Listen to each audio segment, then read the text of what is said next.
Oh,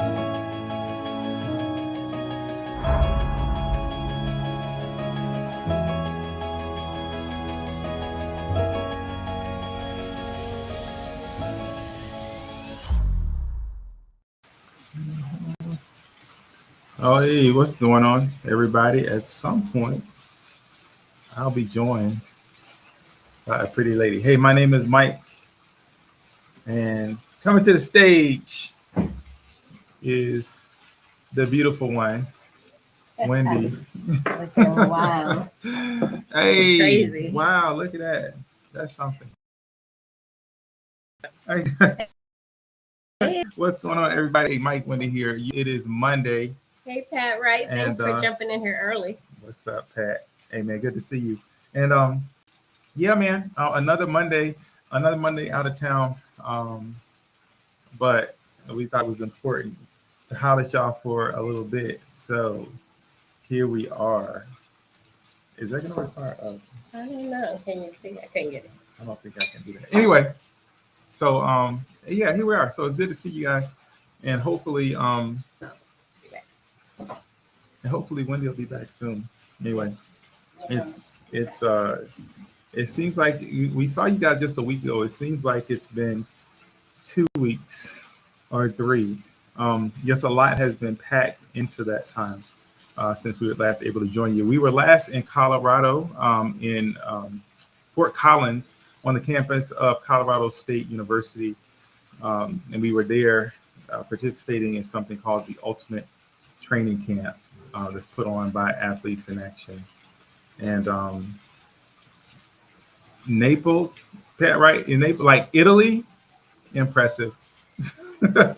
So yeah, thanks for joining us from Italy. Yes, ciao, Bella. So oh, she just went all Billy D. Williams on you. So the mayor shop, like I think that's at least two countries. So we are legitimately Naples, Florida. Some parts of Florida are another country anyway. Thank you. Hi, Sheila Sanders, right? That is so funny. Hey, man, thanks for joining us. Good to see you, Sheila. So, yeah, but we were in at the Ultimate Training Camp, focused on helping college students to really to glorify God with their sport, like building them mind, body, and spirit. That was an incredible thing. We had to leave early, and but what we got to experience was, I mean, we're hooked. We'll be going back every year. Yeah, for sure. Yeah. Yeah, so, I mean, it was just an amazing time. Yep. And I think as we've been experiencing here lately, when we take these trips, they're like these little mini reunions that happen. So we're in and walk around and you hear, Wendy. It's like, wow. So Sarah, shout out to Sarah, always ready to give us a hug, connect, checking in to see whatever we need. And then we spent some time with Bobby and Jenna. And that was cool. Talking to them, they're at Clemson. Remember, they're at correct. Clemson. And yeah. No, go ahead. I was gonna shout out my man Irby from UGA. Yes. And, just so blessed to meet some of you and to reunite with others. And then that was all before the campers arrived. These elite athletes from across the country arrived, and it was just a blast. It was a blast. So so they should be back home wherever they are, safe by now. So it was just thank God for the opportunity to do that. Sheila loves your natural curls, by the way. I'm like, thank you, Sheila. What's left? And so look, we left Colorado on, I don't know, Friday morning, Thursday morning. We left on Wednesday. Sunday morning. Colorado. We left. We came back to Georgia. It doesn't matter. We came back from Colorado, went home, packed the bag, hopped on the road with Wendy's sister and our brother-in-law. Wednesday, yeah. And we spent the weekend in Virginia, in the Hampton Roads area, Portsmouth, Suffolk, Norfolk, that area. Yes. And we were there to celebrate my mom's 80th birthday.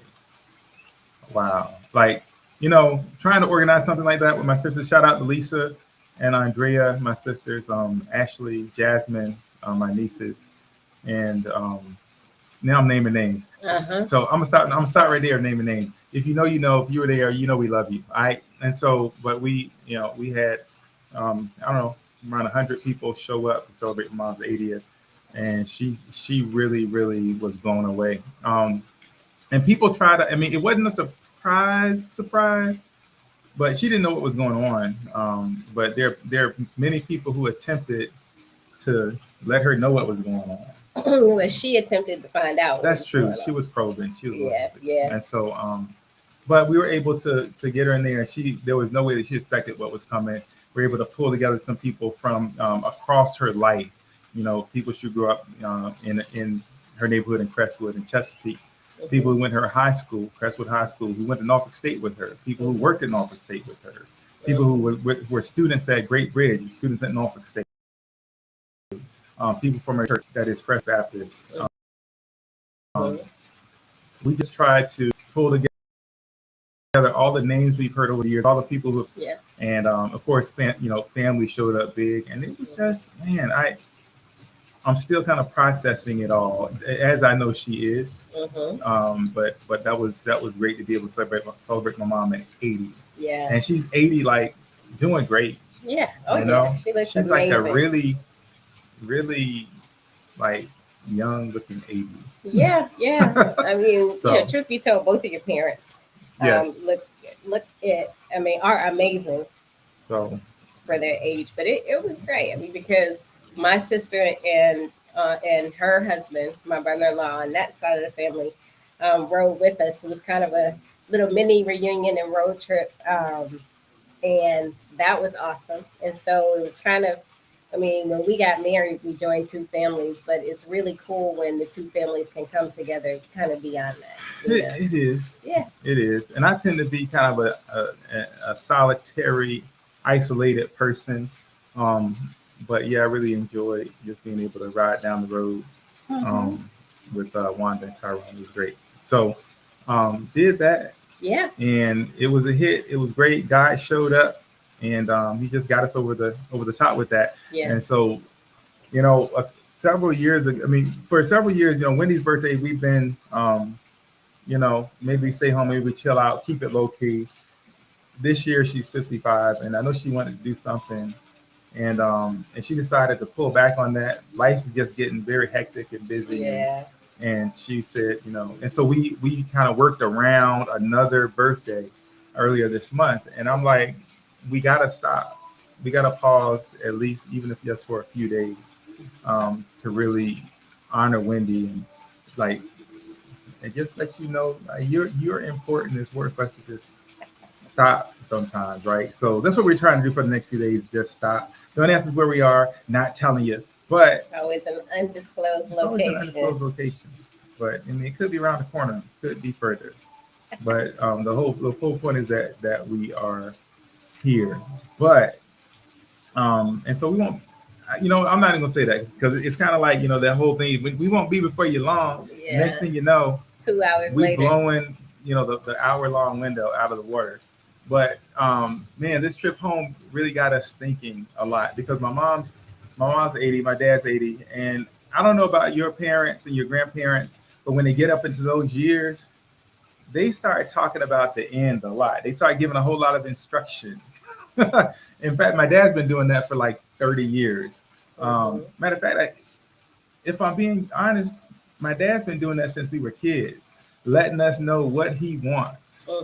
And as a kid, a young person, even now, when they start going down that road, sometimes it's like, man, we have to talk about that, but we kind of do, right?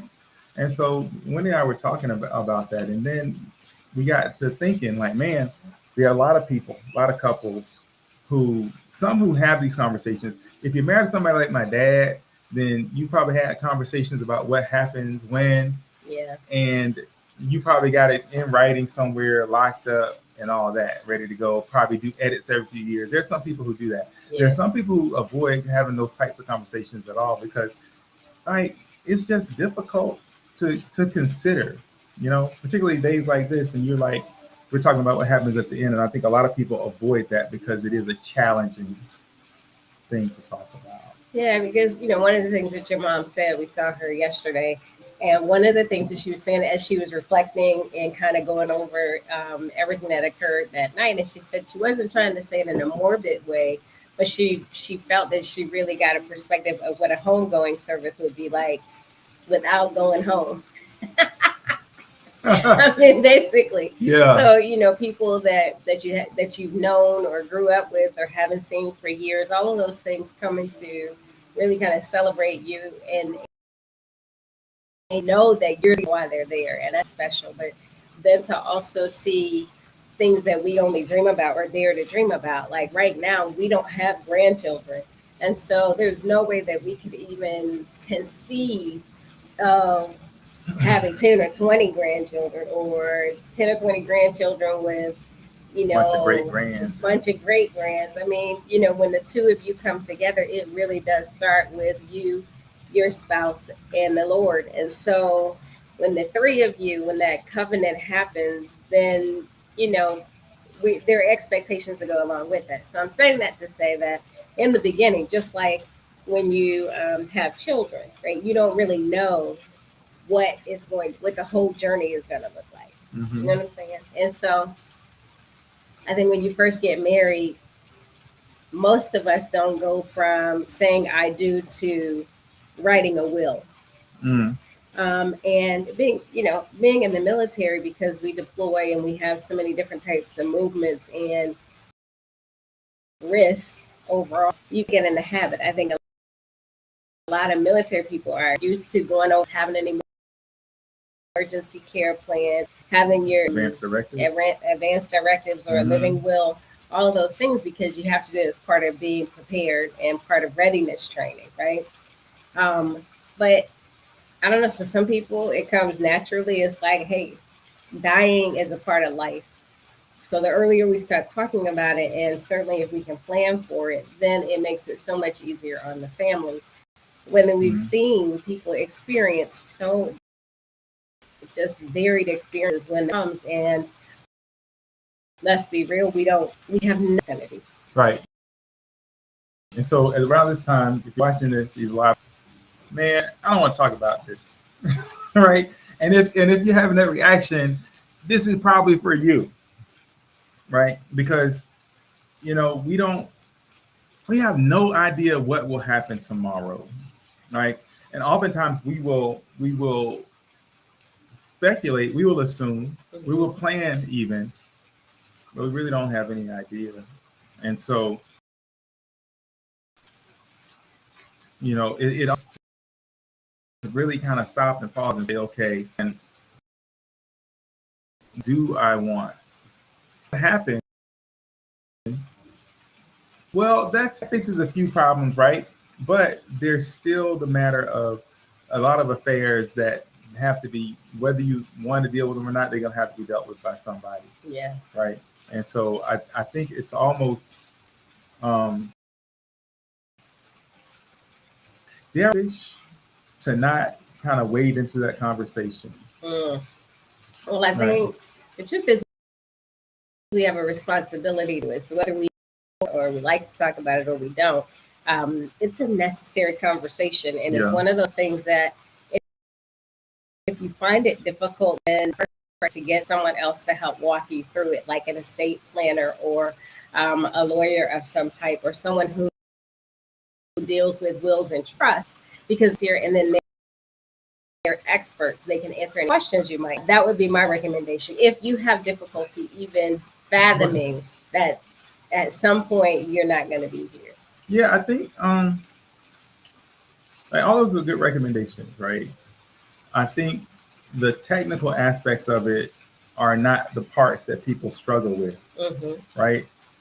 It's struggling with this idea that, man, one of us at some point will not be here, right? It's not even a question about if, it's really a question of when. And I think we struggle sometimes with that. I know I struggle with it. Yeah.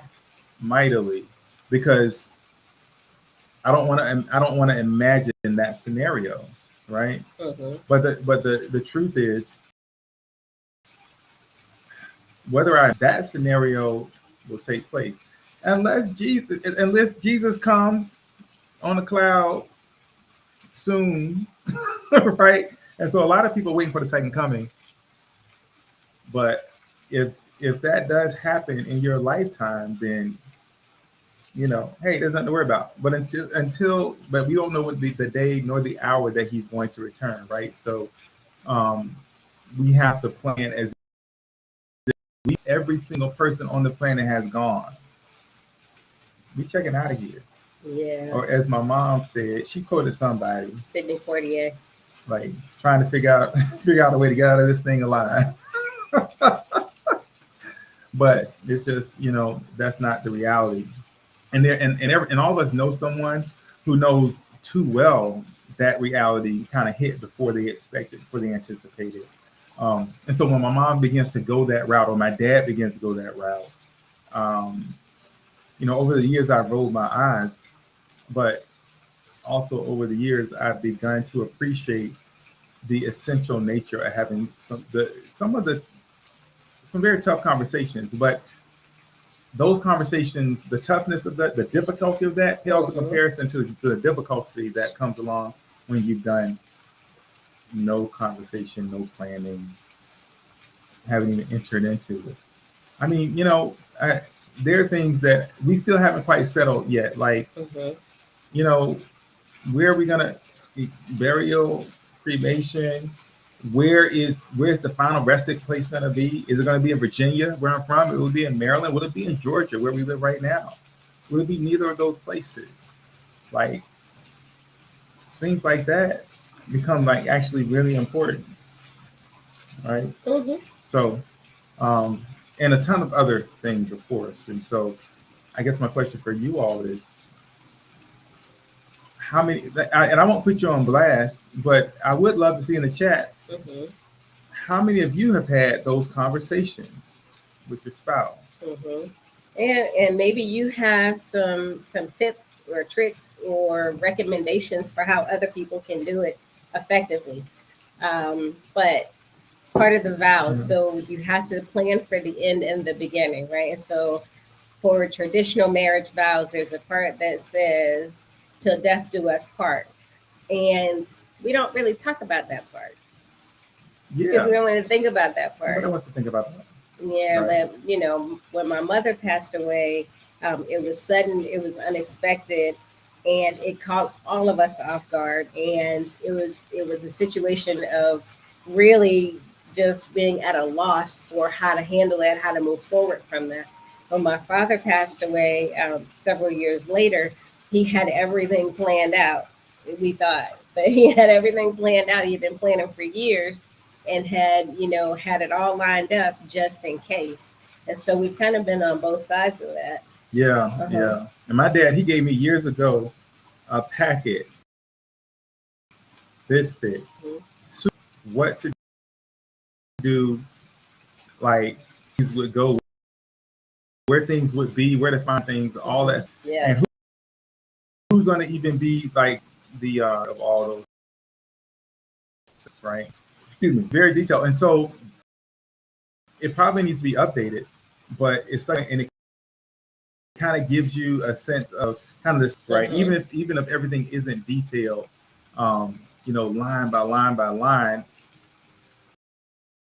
the initial document was so thorough. I have a sense for what it is he might want, right? And so I think that's very important. So he had a lot of foresight, in that way. Like the will, I did a will back in it's been over a decade now. Yeah, probably needs to be updated. Pat Wright said, Sheila and I do talk about it. I keep switching songs. Understood. See, I mean, but that's good. You should be able to laugh at that. So he's talking music. So that's a very fine detail, which suggests to me there's some big pieces that have been taken care of. Yeah, Big Boy Sneak says we just recently had that conversation, including power of attorney. What's POD? I don't know. POAs, wills, trust, PODs, MPOA. Hey, come on, Tommy, man. Where the passwords, Give me. contact for insurance and financial institutions, right? All in one spot in a fireproof bag or a safe. Yes. You gotta, hey, Tommy, put it, put it so that all the civilians can understand what you're talking about as well. So, Sheila says we briefly had a conversation, nothing definitive. A proud Texan wants to end up in Texas. My parents purchased a plot for me in Tulsa, Oklahoma. Mm-hmm. Right. Something like that. I think a lot of people don't consider. Yeah. But it's so important, right? And so, yeah, and a lot of people are put in a position when their loved one passed, they have to kind of begin to just make decisions based on all kind of things. Maybe it's financial decision. Maybe it's what they want. Maybe they have to guess at what their loved one would have wanted, and guessing and making all those decisions when somebody passes, man, it just puts such a weight. There's already this weight. Yeah. And then people are coming to you with all 100 decisions to make. Yeah. It's very painful. Yeah. And they're right now decisions, things like, whether you want an open casket or a closed casket or no casket, if you want to be cremated or if you want to not be cremated, you want to be placed in the ground or you want to be placed in a vault.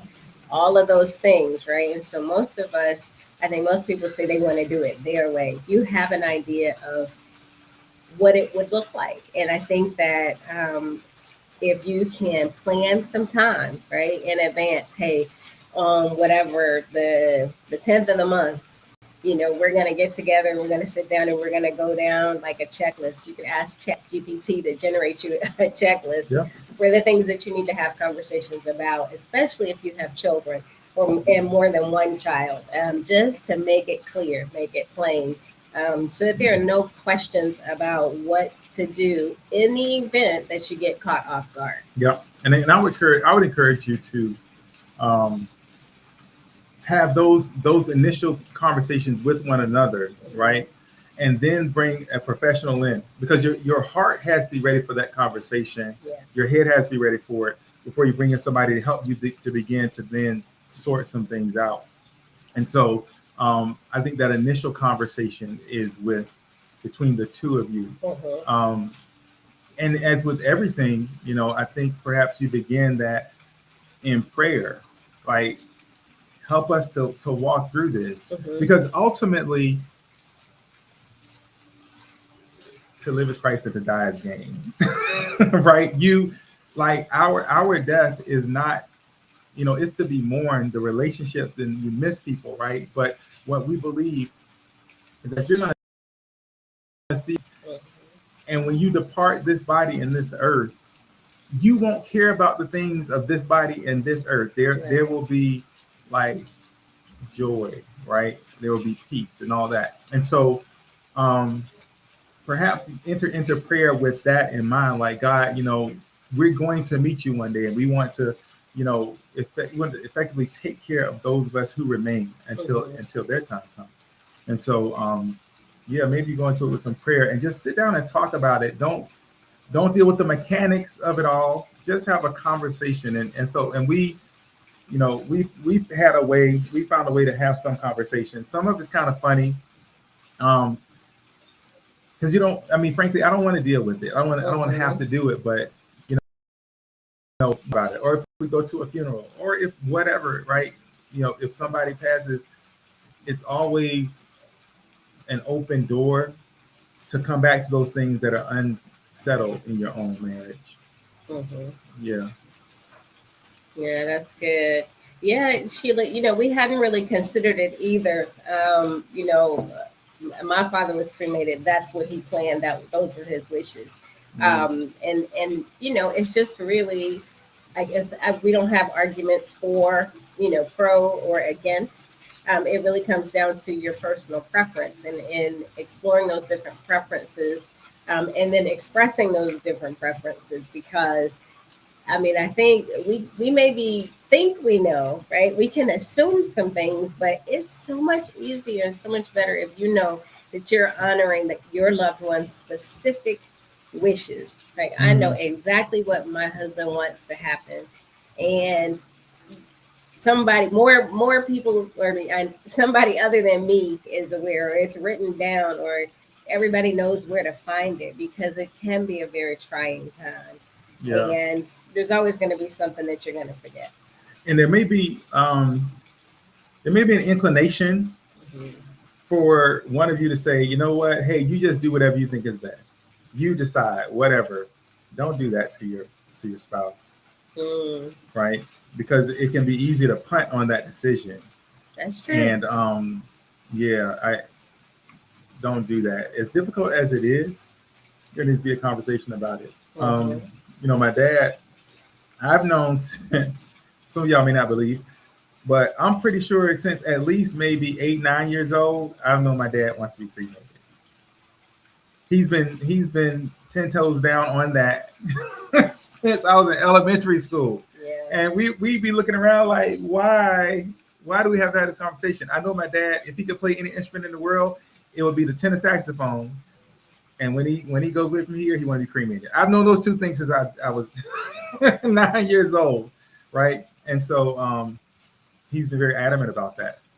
And so, but what it does, it makes it easy, right? And so we don't have to have a question about it, and it doesn't matter how we feel about it. We know what he wants, and so we can execute on that, and then have to ponder and think about when multiple family members come together and have to make these decisions. Yeah. There's always battling, and there's disagreements, and somebody walks away hurt, sad, angry, because they're making decisions based on what they believe or what they want versus what they know loved one wanted, right? So yeah, I mean, it's a topic, we kind of throwing this around like, man, I don't really want to have to drag that into the marriage shop. Yeah. But I think it's exactly where it should be. Yeah, because like I said, traditional marriage vows, you're already considering the end at the beginning. And I think that is just a natural, it's a reflective exercise that all of us should do, no matter how difficult it is. And not just for the ease of it, but also to just not compound whatever grief or challenges or whatever else is happening at that time, right? I mean, and I think that each of us can say, I feel good about knowing that I've done my best to do exactly what they wanted. I think that's really what it's about, right? Yep. Yeah, absolutely. And MPO, medical power of attorney, I think what I think that MPOA is. But no, it was the POD. What's POD? That was the question. I said, yeah. Did you say medical power of attorney? No, I said powers of attorney. So I just looped those two together. It was the POD, and that could be who gets paid on death. Okay. Yeah. Could be. I'm not speculating on what I don't know. Let us know. So there's apparently work to do. Now, what I thought about potentially is maybe you have somebody and we just talk about that, and these are things honestly that on the marriage shop I've avoided. But I think again, if there's any place to talk about that and to get people educated and to help them to begin to consider what to do for those people who are now ready to enter into what to do and how to do it. Yeah. Maybe we have a couple of people on and we can toss that around. So if y'all think that would be a good idea, let us know. If you think it would be a good idea to have some folks talk about, estate planning and end of life type things. Yeah, and if you're up to the challenge this week, go ahead and introduce it as and identify a time that the two of you can get together, whether that's by phone, Zoom, or in person, and just kind of start the conversation. You don't have to have everything planned out all the way down to every detail, but starting the conversation is probably the most important step you can take. Yeah. And so if you fear or if you're hesitant to start the conversation, I'm curious what is the hesitation? I love it if anybody who's again live or replay, drop it in the chat. What's the hesitation for you? Right. And so because we have to deal with the hesitation, or the angst or the obstacle, the barrier, before we get into some of these important conversations. So yeah, but I think it's just like everything else. We enjoy talking about. I mean, we enjoy things that we enjoy doing, and we sometimes dread things that we don't have enough information about, right? And so If it's something that we think we kind of have a really good understanding or a good grasp of it, we can talk about that all day. But the things that we're afraid to step into can sometimes be the things that are so disruptive to continued harmony and meeting those expectations without being concerned about being stuck, right? So what comes to mind, what do I mean? Well, we know a number of people who have lost their spouses unexpectedly, and it could be a situation where the husband handled all of the finances and the wife doesn't have a clue, even what accounts they have, access said accounts, not cards. I mean, and that's the reality for some people. They can have all types of things, but those are some of those lead-in conversations that will get you started talking about it as you think about and plan for the future. No doubt. Yep. So, yeah. Right now, you might be thinking, "Man, that ain't no fun." but wow, it's necessary. Yeah. Inevitable. It is inevitable. The end of our lives is inevitable, and so we got to take care of each other in that. All right. So, hey, I think we're gonna leave it there because yeah. I mean, because this is a quick drop in. We love y'all, but we have our own time that we have to protect and make sure that we are taking that time to exclusively focus on each other and to really hear from God and how we can continue to connect and enrich our own marriage. And so I think that if we don't model anything else, it's to prioritize probably the second most important relationship that you have, and that's your marriage. Yeah. Second to your relationship with the Lord. Yeah, absolutely. So, yeah, we're gonna go celebrate this woman for a little bit in whatever way she wants to be celebrated. Sleep. Yeah. Great recommendation, David Tyson Jr. Get a trust. I mean, there's so many things out there. Drop some things in there. I mean, and share. It's a forum. Just let us know if you know some things. You have some recommendations. Drop them in the comments, because there's so many people that might even come back to watch it on the replay. And then you said maybe we'll set up a time to have an expert on. Yeah, I think yes, I think we need an expert on to make specific recommendations, because a lot of these things need context, need explanation, and we can say that you should know by now, right? But a lot of people don't know. For whatever reason, it doesn't even matter. And so, or people, what they know is limited, right? And so we can do it in a couple of ways. We can kind of have several people on talking about several things. We can have just a night talking about trust, just a night talking about living will, just a night talking about power of attorney, or we just kind of put it all together, right? Mm-hmm. So we'll pray on that, ponder that, and see how we want to go about that. But or make it a 3-part series. Make it a 3-part series. Mm-hmm. Yeah. All right. Well, thank you, Sheila. Thank you, Pat. Thank you, David Tyson, and everybody that just takes out that little bit of time on Monday nights just to join us and talk about marriage as we try to work through this thing together. Absolutely. So we're gonna pray for y'all, and then shoot y'all the deuces. Okay. So let's pray. Heavenly Father, we come today just thanking you. Thank you for being God. Thank you for allowing us to see another day, God, and have another opportunity to try to live a life that pleases you. And so as we depart tonight, we ask that you bless every couple, every home represented. God, help us to look at our lives, with joy and great anticipation, and with the reality that we're going to meet you one day. And yet there are things that we must prepare for on this side of heaven. And so we ask that you help us all to get into a place and a mindset where we can take care of the things that must be taken care of, to take care of the ones that we love. So we thank you tonight. We love you. We pray these and all blessings in Jesus' name. Amen. Amen. All right. So yeah, and just as last week, we're out of the studio, so we don't have our typical outro necessarily. So I'm gonna hit this button, and we gonna be gone. So love you all. We will see you next week on Monday night. All right.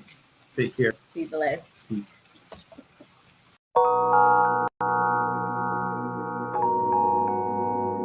Oh yeah, oh yeah, oh yeah. It's your boy JC. I'm in the mood, love, yeah. Lately I've been constantly thinking about you, babe. You drive me crazy, yeah. And girl, I want this. Got me all up in my feelings. Over the feeling, yeah. I knew the first time I laid eyes on you that you would be here forever. I'm not being arrogant, and I still can't take my eyes off you. 'Cause you made me better, so much better. I'm in the mood to love you for a lifetime. I'm in the mood to love you for a lifetime, baby. Yeah. I love your kindness, I love your confidence. Ooh, you're the finest. So glad you're mine, yeah, yeah, yeah. I don't wanna be with nobody else. Give me your love, that's all the wealth I need. Baby, you're priceless to me, yeah. To love you for a lifetime. I'm in the mood to love you for a lifetime, yeah, yeah, yeah, yeah. Whoa. Promise I'ma be around, I'ma always hold you down. Won't you come and hold me now? Won't you come and hold me now? I just got a new coupe, yeah, I know I got a roof, but I always keep it down with you, yeah. And I know they see it. Girl, you're my queen, and beauty speaks for itself loud and clear, yeah. So throw it in the air. It's the sweetest sound to follow my ear. And I want the world to know I'll love you forever. And that's a long time, babe. But I got time for you, baby. I'm in the mood. Ooh, lifetime, for a lifetime. I'm in the mood to love you, yeah. For a lifetime, baby. Ooh, yeah. For a lifetime, oh, for a lifetime, yeah, yeah.